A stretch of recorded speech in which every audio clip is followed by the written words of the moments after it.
വോട്ടെണ്ണലിനായി മണിക്കൂറുകൾ ബാക്കി നിൽക്കുമ്പോൾ കേരളത്തിൻ്റെ തെരഞ്ഞെടുപ്പ് ഫലം അറിയുവാനുള്ള ആകാംക്ഷയും നെഞ്ചിടിപ്പും ന്യൂയോർക്കിലും ഓരോ നിമിഷവും കൂടുകയാണ്.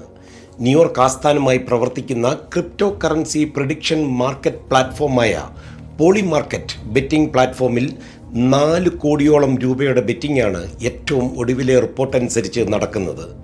ഡിസംബറിൽ ആരംഭിച്ച ബെറ്റിംഗിൽ തെരഞ്ഞെടുപ്പ് ദിനം വരെ ഇടതുപക്ഷത്തിനായിരുന്നു മുൻതൂക്കം.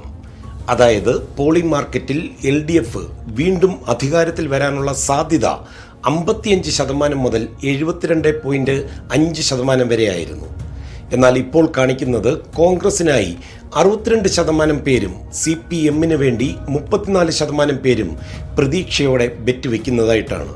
ഒരു പ്രത്യേക സംഭവം നടക്കുമോ ഇല്ലയോ എന്നതിനെ അടിസ്ഥാനമാക്കി യെസ് അല്ലെങ്കിൽ നോ ഷെയറുകൾ വാങ്ങുകയാണ് ഇവിടെ പോളിമാർക്കറ്റിൽ നടക്കുന്നത്. ഇൻസൈഡർ ട്രേഡിംഗ് തടയുന്നതിനായി US ഏജൻസികൾ കർശനമായ നിരീക്ഷണം പോളിമാർക്കറ്റിൽ നടത്തുന്നുണ്ട്.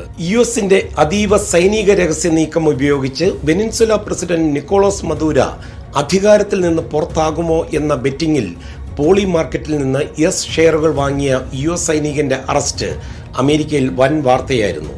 $33,000 മുടക്കിയപ്പോൾ ഈ ബെറ്റിംഗിൽ ഈ സൈനികന് ലഭിച്ചത് $4 ലക്ഷത്തോളം ആയിരുന്നു.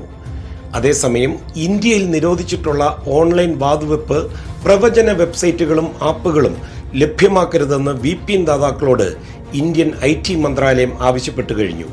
2025 online gaming promotion and regulation act വഴി നിരോധിച്ചിട്ടും വിവിധ വാതുവെപ്പ് വെബ്സൈറ്റുകൾ VPN വഴി ലഭ്യമാകുന്ന സാഹചര്യത്തിൽ പോളിമാർക്കറ്റിന്റെ പേര് എടുത്തു പറഞ്ഞാണ് ഈ ഉത്തരവ് വന്നിരിക്കുന്നത്.